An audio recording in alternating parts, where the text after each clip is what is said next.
장부 출가 생불한. 사나이 집을 떠나 뜻을 이루기 전에는 살아서 돌아오지 않는다. 이 글은 윤봉길 의사가 23세 때 독립운동을 위해 집을 떠나면서 남긴 글이죠. 오늘은 매헌 윤봉길 의사의 성씨이기도 한 파평윤 씨에 대해 알아보겠습니다. 우리나라에서 8번째로 큰 성씨는 윤 씨다.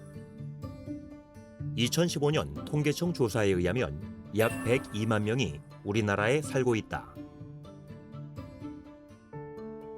조선시대에 민씨, 조씨와 함께 왕비를 많이 낸 가문으로도 꼽히는 성씨가 윤 씨인데 무려 6명의 왕비를 배출하게 된다. 현재 우리나라 윤 씨는 파평, 해남, 칠원 윤 씨를 비롯해서 20여 분이 전해지는데 계통은 조금씩 다르다. 이 중 해남, 칠원, 해평, 무송 윤 씨를 제외한 모든 본관은 파평 윤 씨에서 분관됐다고 한다.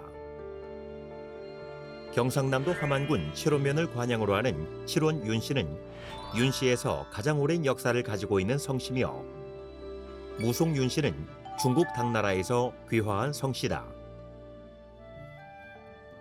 각 본관별 대표적인 인물을 살펴보면 해남 윤 씨에는 조선시대 시조의 대가 고산 윤선도와 극사실주의 화가로 유명한 윤두서가 있으며 현대 인물로는 크라운 제과 창업주 윤태현이 있다. 칠원 윤 씨에는 현대 인물로 작곡가 윤희상과 조류학자 윤무부가 있고 남원 윤 씨에는 효종, 숙종 때 국벌을 주장한 남인의 거두 윤휴가 있으며 해평 윤 씨에는 선조 때 서인의 영수였던 윤두수와 제4대 대통령인 윤보선이 있다. 조선시대에 서울시장을 한성판윤, 지방관청인 부의 우두머리를 부윤이라고 하죠. 이처럼 종종 벼슬 이름에 윤자가 붙는데요. 그래서 윤 씨는 관직명에서 유래된 것으로 추정하기도 하죠. 이 윤 씨 중에서 가장 큰 본관은 파평윤 씨인데요. 그렇다면 파평윤 씨는 어떤 성씨일까요? 파평 윤 씨는 경기도 파주시 파평면을 관양으로 하는 성씨다. 2015년 통계청 조사에 의하면 약 77만 명이 우리나라에 살고 있는데 전체 윤 씨에서 75.5%를 차지할 정도로 많은 부분을 차지한다. 또한 파평 윤 씨 족보에 따르면 시조로부터 오세손 윤관까지 전부 단계, 그러니까 독자로 내려온다. 윤관은 아들 칠형제를 두는데 이후 후대에서 수십 개의 계파로 나눠지게 된다. 남원 윤 씨와 하만 윤 씨는 파평 윤 씨로 환보했기 때문에 남원파와 하만파를 포함해서 주요 계파는 크게 16계파로 나눠지는데 이 중 판도공파와 소정공파의 세력이 가장 크다. 또한 종종 사극에 등장하여 정치적 갈등을 벌이는 윤임과 윤원형은 대윤과 소윤으로 부르기도 하는데 같은 일가인 정정공파다. 집성촌으로는 경상북도 고령군 운수면 봉평리 연복마을과 부산광역시 강서구 녹산동 녹산마을, 울산광역시 북구 화봉동 사청마을과 남원시 보절면 괴양리 신촌마을을 비롯해서 전국에 크고 작은 집성촌이 흩어져 있다. 특히 충청남도 논산시 노성면에는 파평 윤 씨가 많이 살고 있는데 병사리에는 파평 윤 씨의 제실과 묘역, 문중서당인 종학당이 있고 교촌리에는 소론의 영수인 윤증의 고택이 있다.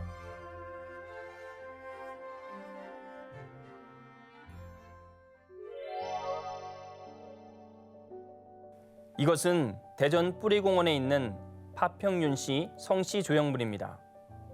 여기에는 파평윤 씨의 시족사와 인물들에 대해 간략하게 소개하고 있는데요. 그 내용을 살펴보겠습니다.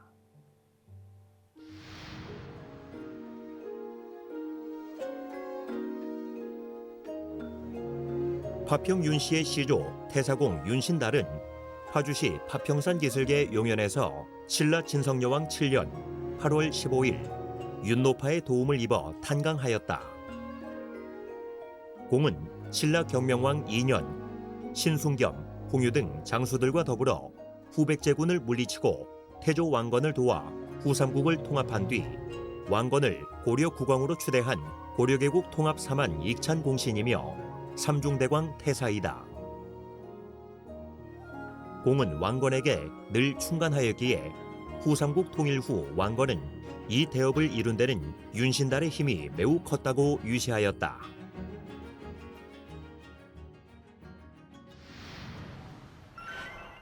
성시 조형물에 나와 있듯이 파평 윤씨의 시조는 태사공 윤신달인데요.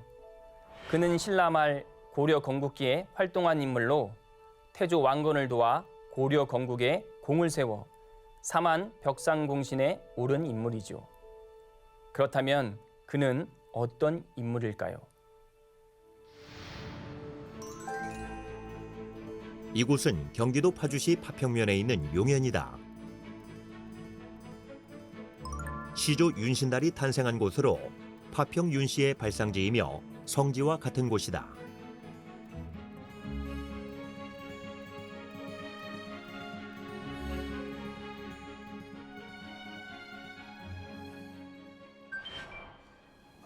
용연은 용룡자, mon년자 용인입니다.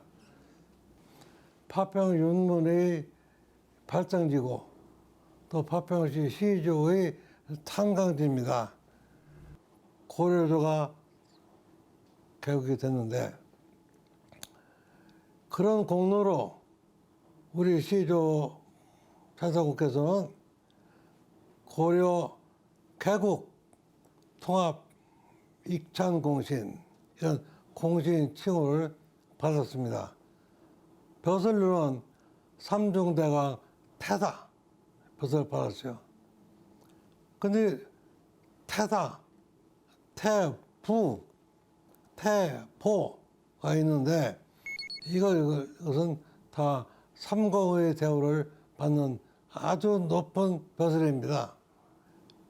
고려교 통합되고 나서 신라와 또 고구려 유민들이 불쑥불쑥 반기를 들고 서경대어부는 자기 종친을 보내고 동경대도국은 인망이 있는 분을 덕망이 있는 분을 보내는데 누가 선발됐느냐?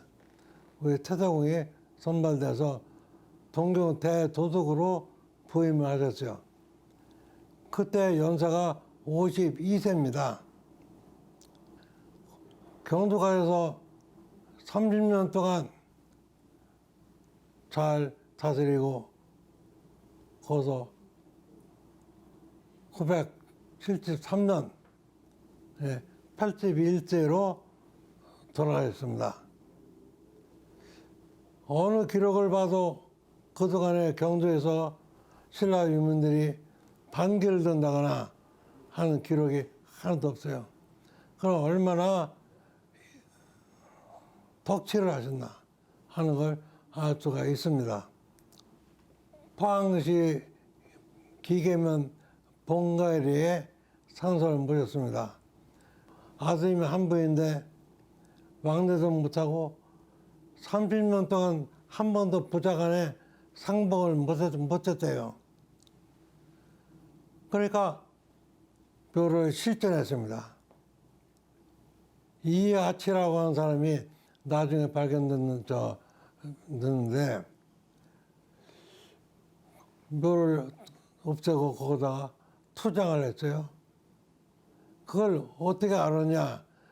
그 후에 경상도 관찰사로 가신 분이 이컨공, 양내라는 분이 계셨고 또 정문공, 동자, 도자 한 분이 계셨어요. 이분들이 앞장서서 그 이하치가 묘촌 근처를 다 파봤어요. 파보니까 손지 금강 이렇게 써 있는 빗돌이 나왔어요. 그것은 뭐냐면 손자 지자는 바로 아드님이고 금자 강자는 손자예요. 그 네 분이 이름이 나오니까 틀림없이 이 자리가 우리 시조의 산소다 하는 걸 확신을 가지고 거기다가 다시 노를 정돈을 하고 제시를 짓고 장만하고 봉사제를 짓고 또 거기 사당도 만들고 이렇게 해서 현재 우리 후손들이 우리 시조의 산소가 있는 곳, 시조의 발상지 아주 귀한 보물로 여기고 잘 간수하고 있습니다. 보살피고 있어요.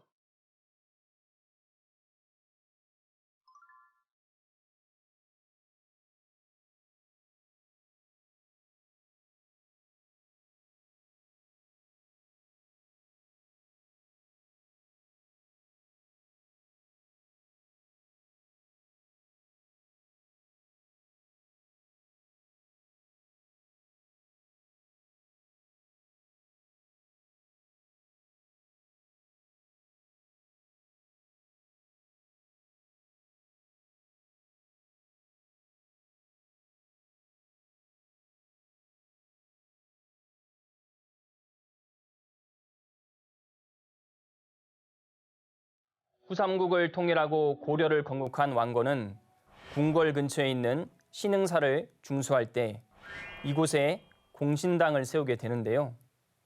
이 공신당의 동쪽과 서쪽 벽에 개국 공신들의 초상화를 붙여두게 하죠. 이 공신들을 사만 벽상 공신이라고 하는데요. 윤신달 또한 여기에 오른 인물이죠. 그런데 파평 윤씨의 시조 태사공 윤신달에게 가야나 신라만큼 신비한 탄생 이야기가 전해져 오는데요. 어떤 이야기일까요?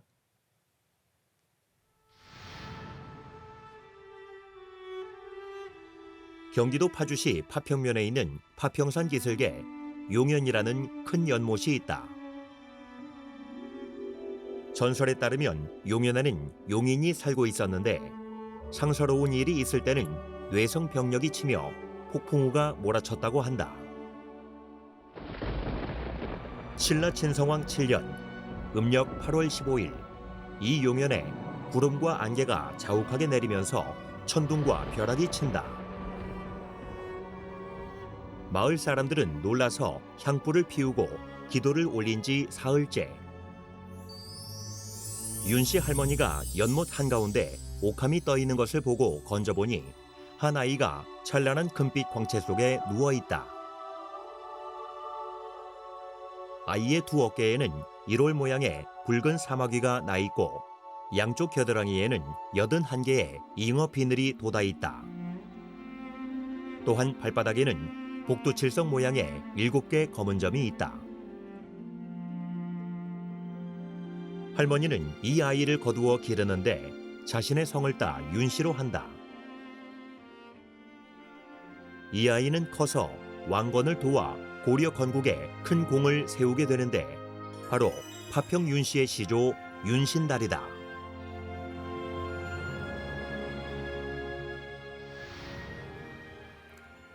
이처럼 파평 윤씨는 잉어와 신비한 인연이 있는데요. 윤신달의 현손인 윤관 장군에게도 잉어에 관한 이야기가 있죠. 윤관이 함흥 선덕진 광포에서 거란군에 포위되었을 때 가까스로 포위망을 뚫고 강가에 이르는데 이때 잉어떼가 길을 인도하여 무사히 강을 건너 탈출할 수 있었다고 합니다.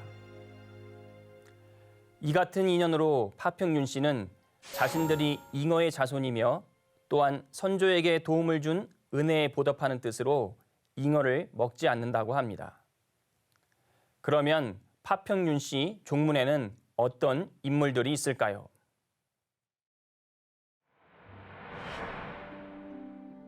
고려 중기의 인물로 윤관 장군이 있다.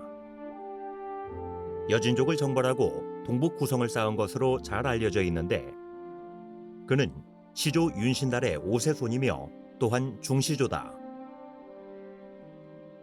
시조로부터 윤관까지 모두 독자이기 때문에 파평 윤씨는 모두 윤관의 후손이기도 하다.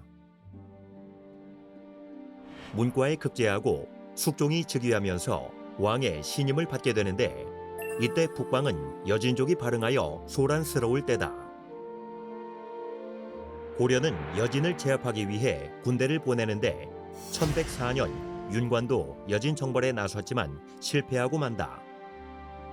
보병 중심인 고려군이 기마부대가 주축인 여진을 상대하기란 쉬운 일이 아니었다.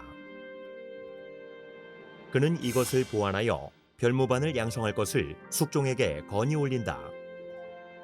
별무반은 여진 정벌을 위한 특수부대로 신기군, 신보군, 항마군으로 각각 편성되었다. 3년 뒤 1107년 예종 2년 윤관은 별무반을 주력으로 하는 17만 대군을 이끌고 여진 정벌에 나선다. 이어 동북면으로 출전한 그는 여진족을 평정하고 그 지역에 구성을 쌓는 성과를 올리게 된다.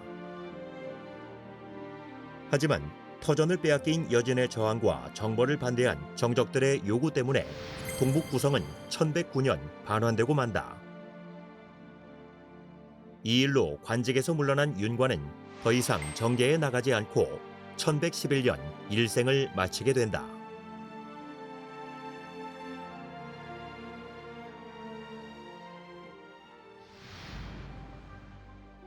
일제강점기 대표적인 독립운동가로 매헌 윤봉길 의사가 있다.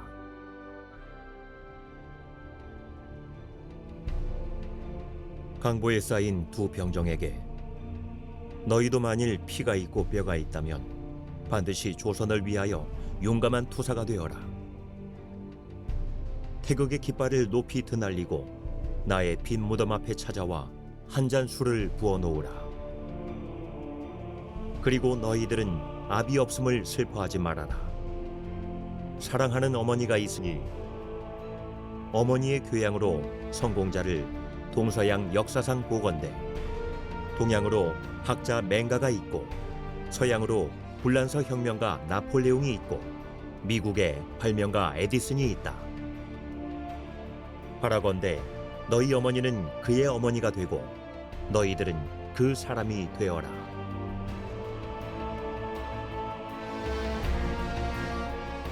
(1932년) 그가 일으킨 홍커우 의거는 전 세계에 우리의 독립의지를 알린 쾌거였으며 중국인들의 억눌린 가슴에도 불을 지른 일대 사건이다. 이 의거로 한국과 중국이 반일연합전선을 형성할 수 있는 중대 계기가 되었고 임시정부 또한 침체기에서 벗어나는 결정적인 원동력이 된다. 충남 예산에서 태어난 윤봉길은 1918년 11살 때 덕산보통학교에 입학했으나 다음 해에 3.1운동이 일어나자 이에 자극받아 일제의 식민지 교육을 배격하며 자퇴한다. 이후 오치서숙에서 한학을 공부했으며 이때 스승으로부터 받은 호가 매헌이다. 19세부터는 고향에 야학을 세워 농촌 계몽운동을 시작하지만 갈수록 심해지는 일제의 만행과 실력 양성운동의 한계를 느껴 의열투쟁과 무장독립투쟁에 관심을 기울이게 된다. 1929년 발생한 광주학생운동이 기폭제가 되어 윤봉길 의사는 독립운동의 방향을 전환하고 다음 해 23세에 장부 출가 생고란이라는 글을 남기고 혈혈단신 중국으로 망명한다.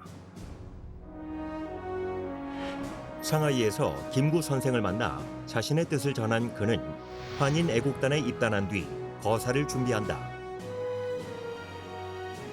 1932년 4월 25일 일왕 생일 기념식과 전승 축하 기념식이 열리는 홍커우 공원에는 일본군 수뇌부를 비롯한 인파가 가득하다.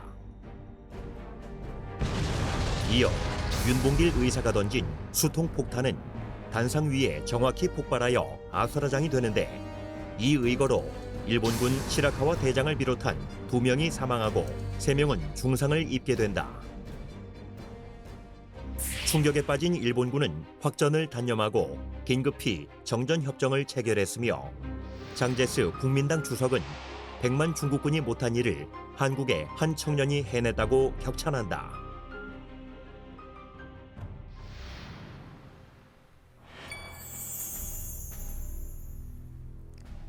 이 사진은 1945년 9월 2일 미국의 미주리 함상에서 열린 항복문서 조인식의 한 장면인데요.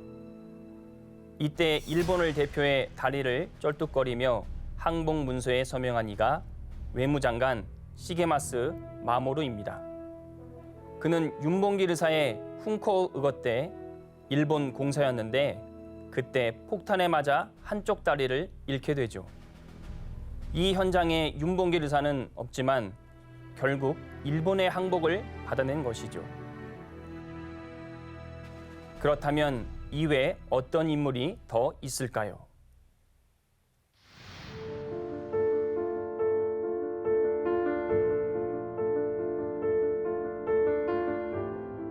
죽는 날까지 하늘을 우러러 한 점 부끄러움이 없기를. 잎새에 이는 바람에도 나는 괴로워했다.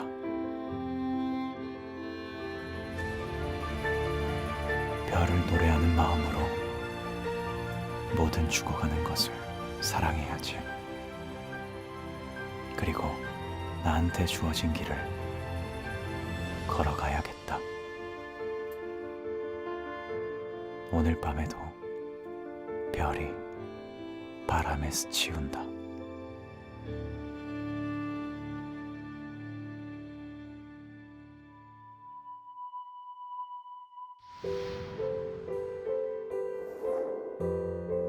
우리에게 서시로 잘 알려진 윤동주가 있다. 그는 맑고 깨끗한 여린 모습을 갖고 있지만 누구보다도 우리 민족을 사랑했고 독립을 간절히 원했던 사람이다.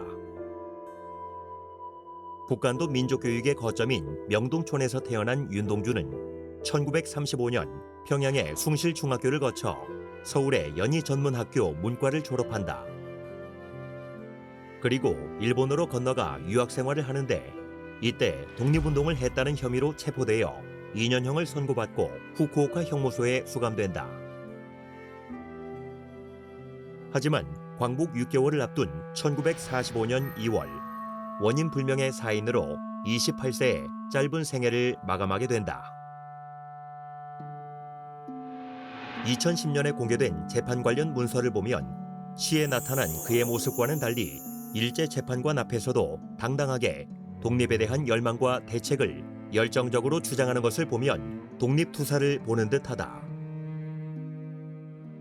일제의 강압과 회유책에 문인들이 절필하고 변절자로 돌아설 때 그는 특유의 감수성과 독립에 대한 소망이 서려 있는 민족 시인으로 높이 평가받는다. 현대 인물로는 윤석열 전 검찰총장, 윤봉길 의사의 손녀인 윤주경 의원, 웅진그룹의 창업주인 윤석금 회장이 있다. 또한 영화 미나리로 국제적인 조명을 받고 있는 윤여정과 가수 윤도현을 비롯해 연예계와 스포츠계에도 많은 인물들이 있다.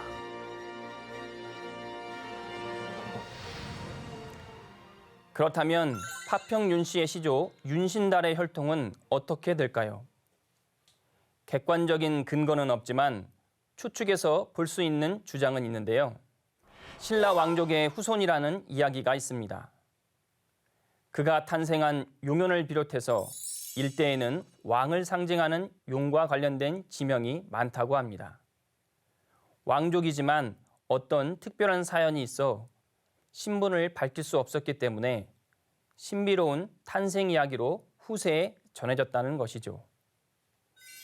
또한 윤신달이 고려 건국 후 경주에 부임해 30년 동안 떠나지 않고 대도독으로 있었던 것도 그런 이유라고 추측하기도 합니다. 경주의 민심을 달래는 적임자라고 생각했기 때문이죠.